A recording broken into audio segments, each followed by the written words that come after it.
પંડ્યા આપ જોઈ રહ્યા છો સ્પાર્ક ટુડે ન્યૂઝ। નવસારીના જલાલપુર ખાતે ગેરકાયદેસર રીતે રાંધણ ગેસના બાટલનું વેચાણ કરનાર એક ઇસમને નવસારી એસઓજી પોલીસે ઝડપી પાડ્યો છે। નવસારી એસઓજીની ટીમ દ્વારા જલાલપુર વિસ્તારમાં ગેરકાયદેસર રીતે રાંધણ ગેસની બોટલનું વેચાણ કરનાર ઇસમને ઝડપી પાડ્યો। એસઓજી પોલીસ દ્વારા ઝડપી પાડવામાં આવેલ આ ઇસમ પાસેથી ₹18,000ની કિંમતના ખાલી તેમજ ભરેલા મળી કુલ 13 જેટલા રાંધણ ગેસના બાટલો જથ્થો કબજે કરવામાં આવ્યો। તપાસ હાથ ધરી હતી અને પ્રાપ્ત વિગતો અનુસાર નવસારી એસઓજીના પીઆઈવી જે જાડેજા અને તેમની ટીમને બાતમી મળી, જે આધારે જલાલપુર સ્થિત ગૌરીશંકર મહોલ્લામાં રહેતા મનસુખરામ ભુવા ગેરકાયદેસર રીતે રાંધણ ગેસની બોટલોનું વેચાણ કરી રહ્યા હતા।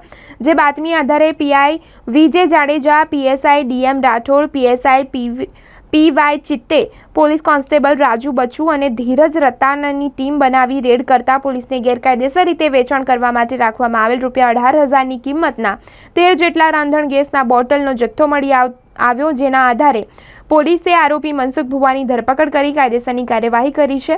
તેની વિરુદ્ધ જલાલપુર પોલીસ મથકમાં ગુનો દાખલ કરાવી કાયદેસરની કાર્યવાહી કરી હતી અને આ બનાવ અંગે વધુ તપાસ જલાલપુર પોલીસ દ્વારા હાથ ધરવામાં આવી છે।